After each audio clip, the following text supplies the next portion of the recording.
दोस्तों, आज के इस वीडियो में हम जानेंगे साल 2025 की श्रावण पुत्रदा एकादशी की कथा। सावन माह के शुक्ल पक्ष की एकादशी तिथि को पुत्रदा एकादशी का व्रत रखा जाता है। एकादशी का यह व्रत संतान प्राप्ति के लिए बहुत खास होता है। इस व्रत कथा को पढ़ने या सुनने से ही यह व्रत पूर्ण होता है। साथ ही श्री हरि भगवान विष्णु का आशीर्वाद प्राप्त होता है। एकादशी व्रत 5 अगस्त को किया जाएगा। सावन के आखिरी मंगलवार को मंगला गौरी व्रत और पुत्रदा एकादशी का व्रत किया जाएगा। यह निसंतान दंपति के लिए खास होता है। इस व्रत को करने तथा इसकी कथा सुनने के बाद ही पूर्ण माना जाता है। ये अब इस कथा का श्रवण करते हैं। पर युग के आरंभ में महिष्मती नाम की एक नगरी थी, जिसमें महिजीत नाम का राजा राज्य करता था। लेकिन पुत्रहीन होने के कारण राजा को राज्य सुखदायक नहीं लगता था।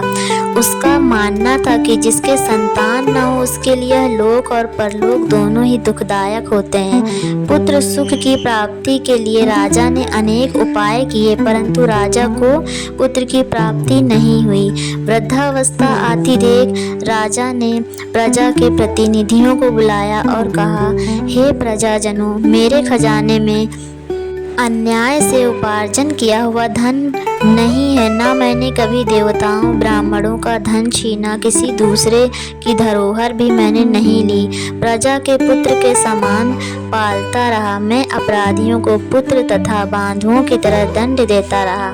कभी किसी से घृणा नहीं की, कभी किसी को अपमान नहीं किया, सबको समान माना। सज्जनों की सदा पूजा करता हूँ। इस प्रकार धर्मयुक्त राज्य करते हुए भी मेरे पुत्र नहीं हैं, सो मैं अत्यंत दुख पा रहा हूँ। इसका कारण क्या है? फिर राजा महिजीत की इस बात को विचारने के लिए मंत्री तथा प्रजा के प्रतिनिधि वन को गए।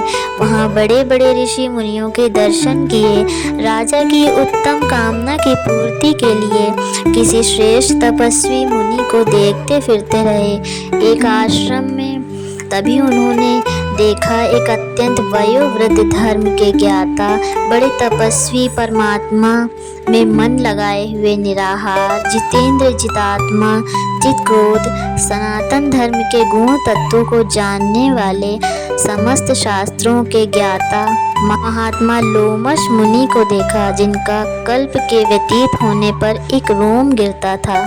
सभी ने जाकर उन ऋषि को प्रणाम किया। उन लोगों को देखकर मुनि ने पूछा, आप लोग किस कारण से यहाँ आए हैं? निसंदेह आप लोगों का हित करूँगा मैं। मेरा जन्म केवल दूसरों के उपकार के लिए हुआ है, इसके संदेह मत करो। ऋषि के ऐसे वचन सुनकर सब लोग बोले, हे महर्षि, आप हमारी बात जानने में ब्रह्मा से भी अधिक समर्थ हैं, अतः आप हमारे इस संदेह को दूर कीजिए।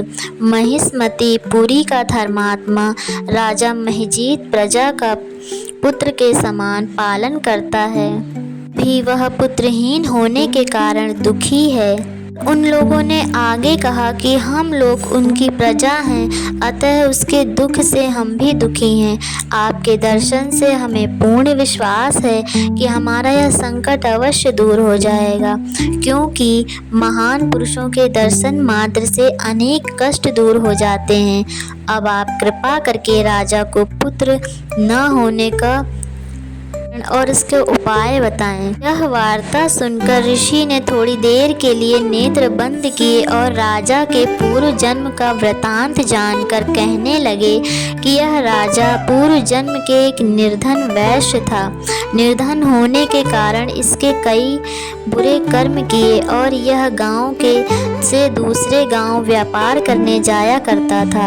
एक समय ज्येष्ठ मास के शुक्ल पक्ष की द्वादशी के दिन मध्याह्न के समय वह, जबकि 2 दिन से भूखा प्यासा था, एक जलाशय पर जल पीने गया। उसी स्थान पर एक तत्काल की ब्याही हुई प्यासी गौ जल पी रही थी। राजा ने उस प्यासी गाय को जल पीते हुए हटा दिया और स्वयं जल पीने लगा। इसीलिए राजा को यह दुख सहना पड़ा। एकादशी के दिन भूखा रहने से वह राजा में राजा हुआ और प्यासी गौ को जल पीते हुए हटाने के कारण पुत्र वियोग का दुख सहना पड़ा। ऐसा सुनकर सब लोग कहने लगे कि हे ऋषि, शास्त्रों में पापों का प्रायश्चित भी लिखा है, अतः जिस प्रकार राजा का यह पाप नष्ट हो जाए, आप ऐसा उपाय बताएं। लोमस मुनि कहने लगे कि श्रावण शुक्ल पक्ष की एकादशी को, जिसे पुत्रदा एकादशी भी कहते हैं, तुम सब लोग व्रत करो और रात्रि को जागरण करो, तो इससे राजा का यह पूर्व जन्म का पाप अवश्य नष्ट हो जाएगा, साथ ही राजा को पुत्र की अवश्य ही प्राप्ति होगी। लोमस ऋषि के ऐसे वचन सुनकर मंत्रियों सहित सारी प्रजा नगर को वापस लौट आई, और जब श्रावण शुक्ल एकादशी आई तो ऋषि की आज्ञा अनुसार सबने पुत्रदा एकादशी का व्रत और जागरण किया। इसके पश्चात द्वादशी के दिन इसके पुण्य का फल राजा को दिया गया। उस पुण्य के प्रभाव से रानी ने गर्भ धारण किया और प्रसव काल समाप्त होने पर उसके एक बहुत तेजस्वी पुत्र उत्पन्न हुआ। इसलिए हे राजन, इस श्रावण शुक्ल एकादशी का नाम पुत्रदा पड़ा। अतः संतान की इच्छा रखने वाले इस व्रत को अवश्य करें। इसके महात्म्य को सुनने से मनुष्य पापों से मुक्त हो जाता है और इस लोक में संतान सुख भोग कर परलोक में स्वर्ग को प्राप्त होता है। को यह कथा कैसी लगी? अगर पसंद आई हो तो वीडियो को लाइक करें और ज़्यादा से ज़्यादा शेयर करें और चैनल को सब्सक्राइब कर लें। धन्यवाद।